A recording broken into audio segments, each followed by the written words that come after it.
Hi, thanks for joining us today for Front Porch Conversations here at the Copeland Community Center. We're on this lovely porch that's out towards the river, and today to have a conversation with me is Audrey Murray. Good morning, Audrey, and thanks Hi. for coming. Thank you for having me. Isn't it a nice place to be? It is. I love it on the river. It's so beautiful. And the fact that we can hear the crickets and who knows what else we'll hear this morning, maybe some birds. Yes. When we come to the pool, I hear all that good stuff, and I love it. Audrey, I know that you're a member of the Officers of the Membership Association this year. What office do you hold? I'm assistant president. But it hasn't been much of a year because of everything. I think we've had maybe 2 meetings. It's really been a unique, kind of sad, kind of not much experience year, but it's good. It's still good. Life's still good. And tell our members where you live. I live in Dowling Park Manor in Dowling Park North, and it's Which about for those a mile. people, it's close by. Yeah, it's about a mile and then about a mile and a quarter outside the main east gate. And when you drive by the 35-mile-an-hour sign going towards Live Oak, you just went by my house.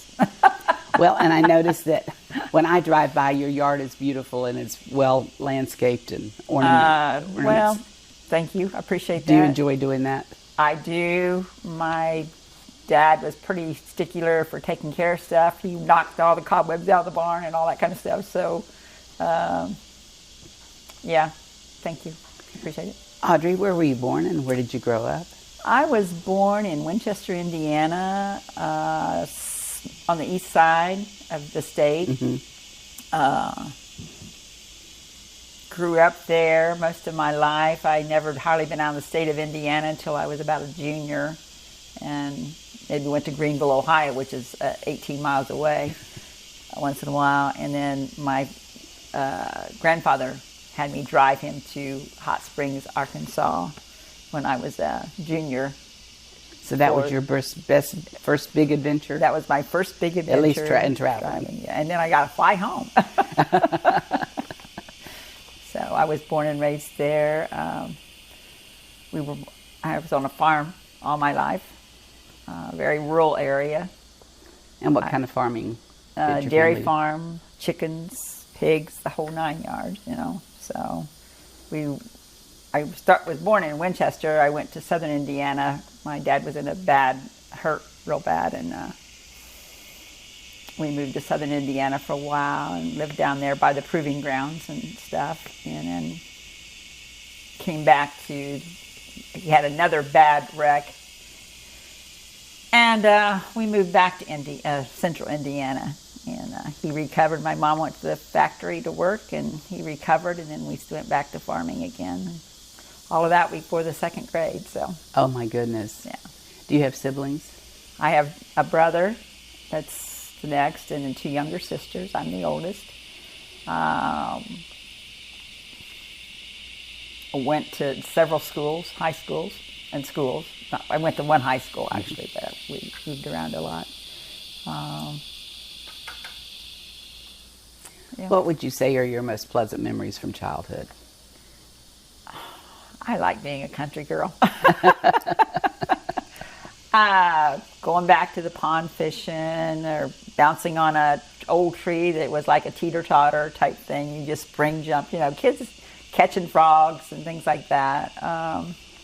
Created your own toys and entertainment. We had to work hard. We washed eggs and did chickens, and my brother helped with the cows and milking, and we were just young still all that time, and then later on we got more, but still we've always worked hard and did that. So I guess just farm family and stuff, eating our own food, and just closeness, real family oriented family. So. And you graduated from high school? Yes, I did. And then what? Then I went, in high school I was taking a home course with Atlantic Airlines School, and I did that. And then on graduation, after graduation from high school, I went on out to Kansas City and went to classes out there, and then got hired by National Airlines to go to New York. So I went to New York City and worked in with the airline industry for 4 or 5 years. And that was a big experience and enlightening and kind of very interesting, challenging time. Met a lot of, learned to get along with different roommates. I had a girl from Iowa, one from Michigan, one from Arizona, and one from Nebraska. So we had a unique, and they took care of me. I was the baby of the family, so they took care of me. And National Airlines is not still in business, right? No, they got bought out by Pan Am, and then Pan Am's gone too. So, yeah, I was in New York when the lights went out, and because I had dropped in with the airplane and rode subways, I really didn't know where I lived as far as when you get out of the ground. So it happened almost the first year we was there. We walked out. The train stopped under the river, and we walked out of the subway. And another girl and I, it was just a girl I worked with, and I didn't really know where I lived. I knew my address, but I didn't know where. How to get there from here? It's like a little mole coming out from the ground, Mm-hmm. But people were very kind and helpful. There was no lights, and some people helped me finally get a taxi. We missed the bus. I missed the bus. The girl and I got separated on that because it was kind of. Mm-hmm. And some people were really good and got me a way to get home, and I was very pleased. It was kind of a challenging. It was a really enlightening experience too. I've had a lot of good experiences. And so you worked there for 4 or 5 years? Yeah, I worked at Kennedy, and then I worked for the airline, the planes and stuff. And so I did a little bit of all of it. I got home from Baltimore one night, and I just got in. My roommate says, let's go to a party. And I said, no, I don't want to go to this party. And she said, oh, come on, go to the party. And met my husband that night. So, are you glad you went? I am. He was very nice, and he worked for it's kind of like the Mayo Clinic of the military. They have a big med lab up there, and he worked there. And most of them were doctors and stuff. He wasn't a doctor, but a lot of people that worked there had doctorate degree and stuff like that. He had a master's. But anyway, that was his experience in working there, and it was kind of neat. So, but he had this big, big smile. If you ever met my husband, yes. He had this super smile, and he could just make you laugh in an instant. So he was a very interesting person. So. And then I guess the rest of the story is he became your husband after that party. But. Yeah, we dated for a little while, and he called my dad and said, "Can I marry your daughter?" The old-timey way. And mm-hmm. He was from Mayo here, so he's a hometown Floridian, and that's how we got back down here. So anyway, yeah. After you got married, did you continue to work? I worked for a couple years. He stayed in the military a little bit longer. And then he got a GI Bill, and we came to Florida then, moved to Florida. And we brought everything we owned in 13 boxes. What would it be like to move today? More than 13 boxes? Oh, definitely more than 13 boxes. Quite a bit different, but we didn't have any furniture or anything other than a baby swing and a couple little things like that. So it was, when you're young and just married, you don't have to have a lot, and you're not used to having it, I don't know, we didn't really, and when we did get married, we made boards and blocks and made shelves and things out of just, quick kit. Mm-hmm. And then when you got to Florida, what happened then? He went back to University of FSU, mm-hmm. and got his degree. we had our son, Travis, and he's a redhead. When he graduated, he started looking for jobs, and he got offered different places. He had to do an internship, and we went down to Sarasota. And that was an experience in itself. All the kids there were like rich kids, had their own cars, their own trucks and everything. It was, they were pretty spoiled. Mm-hmm. A lot different than where I was raised from and stuff and like that. Went to my first Burger King there. So we did fishing and went to catch the whiting at the ocean, mm-hmm. and bring them home and eat them. That was how we made our very limited supply of money go very far. So, and then we moved. He got a job in Indiana. He got offered several positions, but he said he'd go to Indiana for 1 year, and we ended up there 33 years. And close to where you had grown up, or? Yes, yes.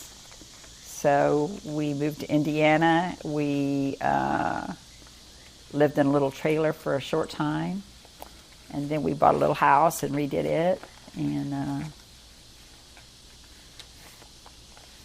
started our family. He had another son, Trevor, and we lived in that house for 4 or 5 years, and then we found out we was going to have another baby, and so we moved. My husband taught school at Randolph Southern, and then after our second child, I went to work at school part-time there, and then when we moved and had our third child, then the fourth one just right quick. I didn't work for a little while, not away from the home, and then later on I started back to work, going to work at school and stuff. So worked there, and then after a while I started working I got elected to the school board, was on the school board 16 years, and that was another big experience. I didn't feel like I had the confidence to do that, but my husband said, "You can do it," and I did, and I enjoyed it after I got in there. But I was just very self-conscious and stuff. But so I did that, and it really enlightened me and strengthened me too. I became a Christian when I was about junior high, and God has always been a big part of my life, and so I've always felt like He just had this plan laid out that I didn't know anything about. And so He's been pretty steadfast in my life to get, so I don't know. We worked for the school system for several years, and then I started to work for the state too, mm-hmm. and I worked for the state of Indiana, and I don't know. And at some point you got back to Florida. When was that? When we came back to Florida after, in 2007, we moved back to Florida. My husband had gotten sick, and he said, "I want to go home." Mm-hmm. So I said, "We'll make it happen." So we had looked around Brantford at a place. We looked at lots of different places, and Wayne Darby, mm-hmm. met up with him, and he had we talked to Karen Thomas and saw houses on campus, mm-hmm. and then Wayne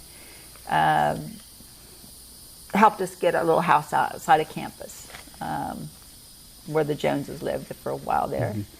and we moved there, and we were here off and on part-time for 4 years, and then 2011 we came down here full-time. He wanted to come full-time, and we did, and lost him in 2015 to Lewy bodies, which is a cousin of Alzheimer's and Parkinson's, but it's not. Mm-hmm. It's not a very fun disease. But anyway, God is good, and He gave him to me longer than we thought. So that's a good blessing. Part. We bought the house. We've gotten involved in the village a lot. When I first got here, we were involved an awful lot And then after Leland got sick, real sick, I had to give a lot of that up, and I just haven't got quite as involved as the other. But what are your particular interests? What do you like to do in your spare time? oh, well, I've learned to really enjoy the water at the pool. I like volleyball and pickleball and the different exercise classes and stuff like that. I love to paint. I love helping people. I don't want to be on demand, but I love, if you have a project, I will be glad to come and help you do it if you need help. I love family, and I enjoy people. I like helping out the community and doing things like that, so I like to volunteer for different things. Kind of things. Do you have a bucket list of things you want to do? Oh, well, I used to paint a lot. I'd like to get back to that. I would really like to do more traveling, but that's kind of hard to do by yourself. I want to, Yosemite's on my definite list to go see. I've never seen Yosemite. I'd like to go back to Yellowstone in that area. I like the West. I would like to do a better job of helping people and doing more things like that, and I would like to help my grandchildren. And how many grandchildren do you have? I have 10 grandchildren. Well, tell us about them. Are they nearby, far away? 1, 2, 3. 3 live in Florida. 1 is going to Dave's School of Art in GMC Studios. He wants to be in Disney. I have 2 in Yulee, and one of those is going to go to volleyball scholarship, and the other, we're not sure what she's going to do yet. I have 1 at Taylor, and his little sister is my baby, and she's full of energy. And then I have 2 in Michigan, 2 girls. The oldest one is at college at Ferris there, and she's going to do nuclear medicine. And her sister will be graduating next year. And then I have a set of 3 in Noblesville, Indiana, and they're younger, and they're going to graduate. The oldest one's a junior, one's 12, and one's 9, something like that. What would you say your grandmother advice to them is? My grandmother advice to them, I guess the main thing is keep your Lord in your life first. And everything else seems to everything else will fall in place if you can just keep that. And that's not always easy. No. And work hard. I make your bed. I saw a very enlightening speaker, military speaker, and he said, a good start to life is making your bed, each day, because if you make your bed, you've got one thing accomplished. Whether anything else happens good that day or not, you got one thing accomplished and going. And he went on with lots of other things. And it was very, I thought, I think that's true. Really. I don't spend a lot of time on Facebook, but somebody had posted, the question, do you make your bed every day? And there were people who commented all kind of ways. And the quote that you just said, if you make your bed, at least you've accomplished one thing for the day. And I thought, that's so true. Well, it is. So. And I feel like at least one place in my house is organized. Well, yeah, that's what he said, but God just wants us to take care of each other and take care of ourselves and not fear. And I just hope my grandchildren will be good citizens. I don't care if they're rich or famous, as long as they're good citizens and be productive. So.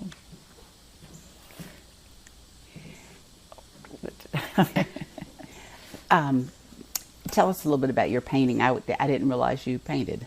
What kind of art? I did acrylics and I do oils. Both. I've done both. I haven't done it as much down here as I'd like. Probably did several paintings, but I got several at the house. My kids have all got one. Oh, good. Yeah. How about the grandchildren? No, they don't have homes yet. They're all in college or something, so no, they don't have anyone yet. But I would. I've done a few. I did one for my youngest grandson when he was a baby. I did a Winnie the Pooh imitation of something I saw. I didn't create it from my own mind. I'm not that creative, but I'm a little artistic. So when you and your husband were looking for a place to live, what about the village attracted you? Well, I wanted something to do. We looked at houses in Live Oak, and like I said, we looked at a house on the river, Swanee River, down at Brantford, a really nice one. But I wanted activities and people and things to do, and felt like the village was a good fit for that. You know, Karen had introduced us told us about some of the things that was here. The fact that they had the nice pool, the gym equipment, the activities, the woodworking and the rock, what is that called? Lapidary. The painting classes.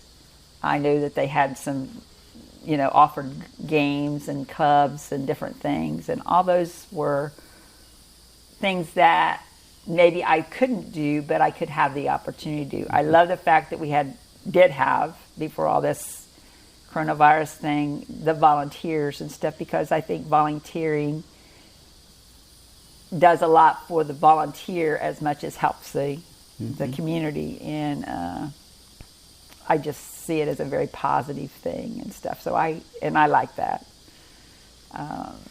I like the fact that we have a church on campus and our own postage or post office and the grocery store. I just like the campus itself. We are neighbors with the Carters, and my husband and Pomeroy were raised in the South, very similar backgrounds, and got along exceptionally well and stuff. And so they kind of adopted us. And I always admired how, I told him, I said, I don't know how you planned this layout of all this work here at the village, but I just think it's amazing. He said, it wasn't me. He said, it's a God thing. He was very adamant about that. But I just thought that between God and Mr. Carter, they did an excellent job of laying out the campus at the time and just planning, and not just straight roads or little blocks and stuff. They did. I personally just like that, because I think that it had to be some planning and God's hand in it. But it's a marvelous place, like that part. Well, and just our setting here, I just love the fact that we have so much open area around us, and that the master plan says we'll never be, row to row and house to house. Right. It's spread out, and it is. And we've got miles and miles of trails. I mean, so out really. Yeah. And the old farm area back there, and in the White Sands. My grandkids love to come to the White Sands and swing on the rope, or even maybe get in the river. Now, if Grandma's there, they don't get in the river, because I don't think I can save them. But if their dad gets them and they want to do it, that's fine. And we have the boat rides and lots of things. And we've got a pickleball court, and we've got volleyball stuff that's going on and stuff. And we have a lot of people from the outside that come when we can. There's just 1,000 things to do here. And we have garden club. We have quiltings, and we have ladies that used to sew for us and do things. I mean, the longevity here, because of all the volunteering, is a blessing too. So anyway, it's good. Was there anything that surprised you about the village after you became members? I members? don't know that it's a surprise. I think the fact that it is a basically mission Christian-based environment, and I think that I feel so safe. I live by myself. I feel very safe here. I don't feel like I have to lock my doors. I lock my doors every time I shouldn't say this on kids. Anyway, I just really feel safe, and I like that environment, and I don't know that I knew it was that. My Leland's family is from Lafayette County, born and raised there, and so when we came here, I knew this existed, but we always drove on different roads to get to where we were going as a family. Now, Leland's sister across the river, Zelda Bell, she would come over here and go to the bank and grocery once in a while just for something quick for the family get-togethers or something, But didn't really know it worked like this, so it was great. So I think it's good. When we've been able to have more volunteers involved in things, what were some of the things you were doing? I used to work at the Twice Nice, I call it the barn. That's what I was thinking. You were very active. I was out there really active for a long, long time, and then I haven't got back into doing that as much. I do more other volunteering. We was helping deliver the paper, but then Mr. Driggers has decided to take that on, doing that, involved in the community, our community get-together and stuff. Could volunteer a lot more, but I do okay. And you've kept yourself busy and occupied during this time of... Oh, yes. I cleaned my master closet. That was a big... And I've cleaned I have a big shed out behind like an RV shed. And it wasn't awful, but it really needed straightened, so I did that. And I feel pretty good about some of the stuff. Worked in my yard a lot. I work in my yard a lot, whether we got the virus or not. So, well, I do think that the Twice Nice Annex will be busy when things are reopened, because lots of us have gone through stuff and have put stuff aside for donating. Yeah. So anyway, but it's a great place, and the Annex House does a lot of things with helping that and stuff. I mean, I admire how they recycle that. And how we go back. And then when I first came, I bought cookie jars and stuff from the Twice Nice uptown stores and stuff, and I thought, how neat of an idea to recycle somebody else's stuff and me to get double pleasure out of it, and that's and good things. All the profits benefit the village. And I was just reading that the new bus that we have on campus was purchased through the donations of the retail shops. So great. That's wonderful. Yeah, they do quite well, but all of the people that already have all the stuff they need, we help do it, because we have to buy one new thing for our house, I guess, so we can recycle later. And that's what I call it, is kind of the recycling program. Right. Well, I look at it when I go to the secondhand store is I get something new for a small value. I feel great about it, and so we all get win. Right. And then if I don't keep it very long, I just recycle it again, and somebody else gets to enjoy it. So. That's right. Audrey, thank you so much for joining me today. Well, thank you. And thank you for tuning in, and we look forward to having you watch future conversations.